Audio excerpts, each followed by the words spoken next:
नमस्कार साथियों, एक बार फिर मैं दीपंकर समझदार, चार्टर्ड अकाउंटेंट, आपका दोस्त और बिजनेस ग्रोथ एसोसिएट। आज का वीडियो स्टॉक ट्रेडर्स के लिए, क्योंकि उनको ये जानना जरूरी है कि कैसे मैक्सिमम टैक्स बचा सकते हैं, क्योंकि सिर्फ पता नहीं है, इस कारण से बहुत सारी प्रॉब्लम हो जाती है। तो आज हम देखने वाले हैं कैसे बचेगा टैक्स। लेकिन उससे पहले हम लोग कुछ इंपॉर्टेंट चीज समझ लेते हैं कि टैक्स रेट्स हैं क्या जो हम लोग को देने पड़ते हैं, क्या वो इतना इंपॉर्टेंट है जानना। सबसे पहली बात ये कि अगर कैपिटल गेन टैक्स आपको देना है, लॉन्ग टर्म कैपिटल गेन होता है और एक शॉर्ट टर्म कैपिटल गेन होता है, राइट। तो कैपिटल गेन अगर लॉन्ग टर्म है तो आपको 20% डायरेक्टली आपको टैक्स देना पड़ेगा। लेकिन ये होना क्या चाहिए, except on sale of equity shares units of equity oriented fund. इसका मतलब इक्विटी ओरिएंटेड अगर फंड है तो उसको छोड़ के बाकी सारे पे जो कैपिटल गेन होगा वो 20% आपको लगने वाला है। दूसरा, कैपिटल गेन टैक्स जो कि sale of equity share units के ऊपर है, उसमें 10% ही लगने वाला है long term capital gain,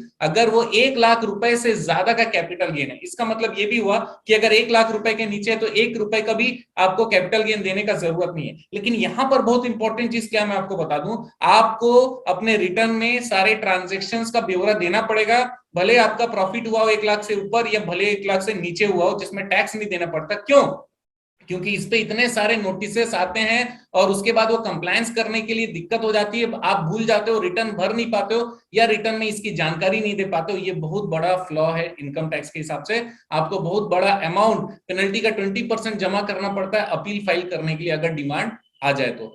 short term capital gain के ऊपर आपको कितना टैक्स लगेगा, अगर एसटीटी मतलब सिक्योरिटी ट्रांजैक्शन टैक्स आपको एप्लीकेबल नहीं है तो आपके नॉर्मल टोटल इनकम में पूरा ऐड कर दिया जाएगा और टोटल इनकम के ऊपर जो भी स्लैब में आप आते होगे उस पे आपको टैक्स पे करना पड़ेगा। लेकिन अगर सिक्योरिटी ट्रांजैक्शन टैक्स आप पे करते हो तो यहाँ बहुत बड़ा फायदा है। फायदा क्या है, 15% केवल आपको टैक्स लगने वाला है, क्योंकि नॉर्मली 30% स्लैब में आप रहते हो, ऐसा मैं मान लेता हूं। 10 लाख के ऊपर के सारे लोग होंगे जो शेयर मार्केट में आ रहे होंगे, या फिर कम पैसे भी होंगे तो भगवान करे बढ़ जाए, लेकिन 15% टैक्स लगेगा 30% की जगह पे। ये बहुत बड़ा रिलीफ है, राइट। इसके बाद tax on equity and debt mutual fund पे कैसे लगेगा, अगर डेट फंड है और 11 जुलाई 2014 के बाद का है तो उस केस में क्या होगा, short term capital gain individual के इनकम में जोड़ दिया जाएगा टोटल इनकम में, और लॉन्ग टर्म कैपिटल गेन पे 20% लगने वाला है विथ इंडेक्सेशन। इंडेक्सेशन का बेनिफिट आपको मिलने वाला है, राइट। अगर उससे पहले का होगा तो क्या होगा, शॉर्ट टर्म कैपिटल गेन में कोई चेंजेस नहीं है, लेकिन लॉन्ग टर्म कैपिटल गेन में क्या होगा,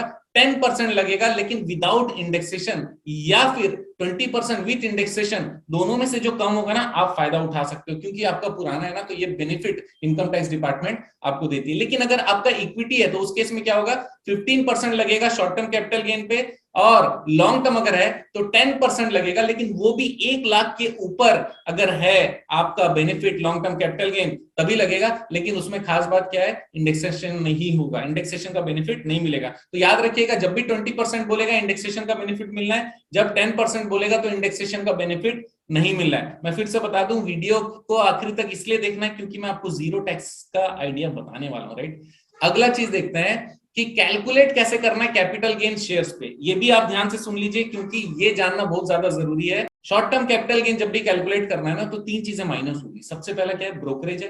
दूसरा, अगर कोई खर्च आपने किया है सेल करने से रिलेटेड वो माइनस हो जाएगा। और तीसरा, जो कॉस्ट है, ऑब्वियसली कॉस्ट माइनस करना ही पड़ेगा। ये 3 चीजें माइनस करने के बाद ही शॉर्ट टर्म कैपिटल गेन आएगा, राइट। एग्जांपल ले लेते हैं, मिस्टर एक्स ने क्या किए, 250 शेयर खरीदे लिस्टेड कंपनी के अक्टूबर 2020 में। कितने में खरीदा, 155 पर शेयर, राइट। और उसका टोटल वैल्यू कितना आ रहा था, 38,750 रुपीज। आप स्क्रीनशॉट ले लीजिएगा एग्जांपल के लिए। उसके बाद क्या किया, इसने सेल कर दिया। सेल कितने में किया, 192। खरीदा कितने में था, 155। तो इस केस में अगर 192 में सेल कर रहा है तो उसका टोटल फुल सेल वैल्यू कितना आएगा, 48,000 आएगा, राइट। ब्रोकरेज कितना है, 0.5%, ये एग्जांपल, राइट। तो ब्रोकरेज 0.5%, 240 रुपीज हो गया। परचेज प्राइस भी 38,750 जितने में हमने खरीदा था वो माइनस हो गया। अब जो बचा है वो शॉर्ट टर्म कैपिटल गेन आएगा, जो कि यहां पर आप देख सकते हैं 9,010 rupees short term capital gain है, राइट। अब लॉन्ग टर्म कैपिटल गेन के बारे में बात करते हैं कि यहां पर भी क्या क्या चीजें माइनस होगी। यहां पर भी ब्रोकरेज माइनस हो जाएगा, अगर कोई खर्चा आपने किया है सेल से रिलेटेड वो माइनस हो जाएगा। दूसरा, index purchase price of the asset. इसका मतलब जो परचेज प्राइस है उसका इंडेक्सेशन करके आप यहां पर ले सकते हो। इसका भी छोटा सा एग्जांपल देखते हैं कि एक्स ने 250 शेयर खरीदा था लिस्टेड कंपनी का, कितने में, 145 रुपीज पर शेयर में। तो ये परचेज कॉस्ट हो गया 250 इंटू 145, राइट, कितना, ₹36,250 और उसने सेल कितने में कर दिया? 192 में सेल किया। कब किया? मार्च 2021 में। खरीदा कब था? अक्टूबर 2019 में। इसका मतलब 17 महीने बाद, इसका मतलब 12 महीने से ज्यादा हो गया। यस और नो? तो लॉन्ग टर्म हो गया, राइट? तो 48,000 इसका सेल वैल्यू आ गया। इस केस में इंडेक्सेशन करेंगे हम लोग, इंडेक्स प्राइस को चेक करेंगे तो क्या हो रहा है? 36,250 इंटू 1081 डिवाइडेड बाई 1024। ये क्या है? इंडेक्स है। इंडेक्स का चर्चा हम लोग एक अलग वीडियो में करने वाले हैं। इंडेक्स में क्या होता है? जो करंट ईयर का इंडेक्स रहता है उससे मल्टीप्लाई करते हैं और जिस साल हमने परचेज किया था उस साल के इंडेक्स से डिवाइड करते हैं, राइट? तो ये कितना आ रहा है? इंडेक्स परचेज प्राइस 38,268 आ रहा है। इस केस में कैलकुलेशन कैसे होगा ध्यान से देखिएगा। सेल वैल्यू कितना हो गया? 48,000। ब्रोकरेज 0.5% हमने लिया 240 रुपीज।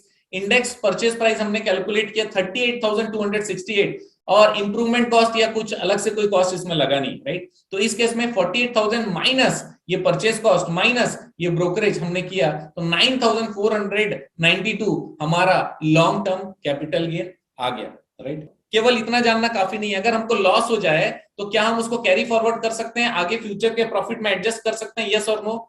100% एडजस्ट कर सकते हैं। लेकिन यहां पर ध्यान देने वाली बात यह है कि लॉन्ग टर्म कैपिटल लॉस अगर हुआ है तो केवल लॉन्ग टर्म कैपिटल गेन में ही एडजस्ट होगा। ये बहुत इंपॉर्टेंट पॉइंट है। शॉर्ट टर्म में एडजस्ट नहीं होगा। लेकिन अगर शॉर्ट टर्म कैपिटल गेन है तो उसको पहले शॉर्ट टर्म कैपिटल गेन में एडजस्ट करेंगे, तब बच गया, तब जाकर हम लोग उसको लॉन्ग टर्म कैपिटल गेन में एडजस्ट कर सकते हैं। इसका मतलब शॉर्ट टर्म का पूरा चांस है सब जगह एडजस्ट होने का, लेकिन लॉन्ग टर्म एडजस्ट नहीं हो सकता। और एडजस्ट नहीं हो सकता इसीलिए कैरी फॉरवर्ड करने की बात आती है। तो क्या हम लॉन्ग टर्म कैपिटल लॉस को हम कैरी फॉरवर्ड कर सकते हैं? यस और नो? 100% कर सकते हैं। अगर हमने रिटर्न फाइल किया होगा टाइम में, इसका मतलब ये कि जो ड्यू डेट ऑफ रिटर्न है उसके अंदर में अगर हमने फाइलिंग किया है तो 100% हम लोग कैरी फॉरवर्ड कर सकते हैं लॉन्ग टर्म कैपिटल लॉस, या फिर ऐसा कह लें कि लॉन्ग टर्म कैपिटल गेन जो कि माइनस में हो, राइट? अब मैंडेटरी फाइलिंग हमने कर दिया तो हम लोगों को क्या मिलेगा? ये चांस मिलेगा कि हम लोग नेक्स्ट ईयर भी उस लॉन्ग टर्म कैपिटल लॉस को कैरी फॉरवर्ड करें और अगले साल कभी अगर लॉन्ग टर्म कैपिटल गेन हुआ उसमें उसको माइनस कर सके तो यहां पर आपका टैक्स सेविंग हो जाएगा।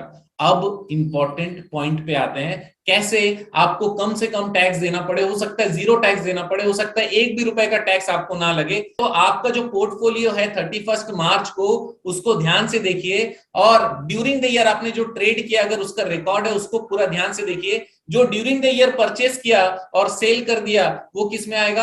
आपके शॉर्ट टर्म में आ गया। यस और नो? मान लीजिए आपके पास 20 स्टॉक थे during the year short term के, राइट? शॉर्ट टर्म के मतलब आपने लिए और उसने उसमें ट्रेड कर डाला, राइट? उसके बाद भी कुछ स्टॉक आपके पास बचे हैं। सपोज करिए 20 स्टॉक आपने खरीदे थे। एकदम सिंपल एग्जांपल है, वैसे तो आप इंट्राडे और कुछ भी कर सकते हो, लेकिन मान लीजिए कि केवल 20 स्टॉक आपने ड्यूरिंग द ईयर खरीदे, उसमें से आपने 12 स्टॉक बेच दिए तो अब ऑलरेडी उस पर फायदा आया। एग्जांपल लीजिए कि उस पर 100 रुपए का फायदा आया, राइट?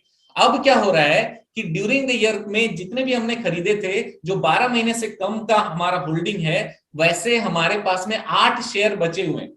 वो 8 शेयर जो है ना, उसमें जो अनरियलाइज्ड प्रॉफिट है, जो कि दिख रहा है कि कुछ शेयर में कि रेट बढ़ा हुआ है लेकिन हमने बेचा नहीं, तो आपको सारे अनरियलाइज्ड लॉस वाले को तुरंत सेल कर देना चाहिए। उससे क्या हो जाएगा?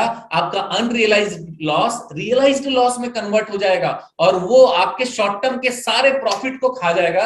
अगर अनरियलाइज्ड वाला शॉर्ट टर्म प्रॉफिट से ज्यादा है तो, अगर उससे कम है तो कम से कम जितना अनरियलाइज्ड आज 31 मार्च को दिख रहा है उतना कम से कम एडजस्ट आपको हो जाएगा और टैक्स केवल थोड़े से पोर्शन पे आपको देना पड़ेगा या फिर किसी पोर्शन में भी नहीं देना पड़ेगा। सिमिलरली अगर लॉन्ग टर्म कैपिटल गेन में आप देखते हैं कि आपके पास कुछ स्टॉक ऐसे हैं जो कि 12 महीने से पुराने हैं, उसमें आपने देख लिए कि जितने स्टॉक जिसमें अनरियलाइज्ड लॉस है उसको आप सेल आउट कर सकते हो। सेल आउट करने से क्या हो जाएगा? आपका लॉन्ग टर्म का जो लॉस है वो रियलाइज हो जाएगा और लॉन्ग टर्म प्रॉफिट अगर आपका कुछ ऑलरेडी है तो उसमें आप एडजस्ट कर देते हो तो आपको कोई भी एडिशनल टैक्स देना नहीं पड़ेगा या फिर उस लेवल तक टैक्स नहीं देना पड़ेगा जितना कि आपने 31 मार्च से पहले आपने लॉन्ग टर्म को रियलाइज कर लिया, उस लॉस को रियलाइज कर लिया, लॉस को रिसीव कर लिया, राइट? अब लेकिन सर वो तो जो शेयर्स आपने बताया मैं 31 मार्च को बेच तो दूंगा, तो लॉस तो मैंने रिसीव कर लिया या एक्सेप्ट कर लिया, अब मैं क्या करूं? वो शेयर तो मुझे अच्छे लगते हैं। 100% आपको क्या करना है? पहले बेच देना है, 1 मिनट बाद खरीद लीजिए। आप सेल कर दीजिए, आपका लॉस रियलाइज हो गया, चाहे शॉर्ट टर्म हो चाहे लॉन्ग टर्म हो, उसके 1 मिनट बाद वापस से सेम चीज को आप खरीद लीजिए, क्योंकि आप 31 मार्च से पहले बैठे हैं, अगले 31 मार्च तक भी वो लॉन्ग टर्म हो जाएगा, आप टेंशन मत लीजिए, राइट। कुल मिलाकर आपका लॉन्ग टर्म पूरा अनरियलाइज लॉस को आप यूज करिए, शॉर्ट टर्म अनरियलाइज लॉस को यूज करिए, किस चीज के लिए, आपके रियलाइज्ड गेन को एडजस्ट करने के लिए। अगर आप ऐसा कर लेते हो तो हो सकता है कि आप 100% आप टैक्स बचा जाओ। तो दोस्तों ये बहुत बड़ा आइडिया था, इसके कैलकुलेशन या किसी भी चीज में अगर आपको दिक्कत होती है नीचे कमेंट जरूर करिएगा, क्योंकि मैं आपकी मदद करना चाहता हूं। आप जानते हैं मेरा मिशन है हमेशा आप लोगों की मदद करना और समय पर सारी जानकारी देना। तो बने रहेगा मेरे साथ, आपका दिन जबरदस्त और शुभ हो।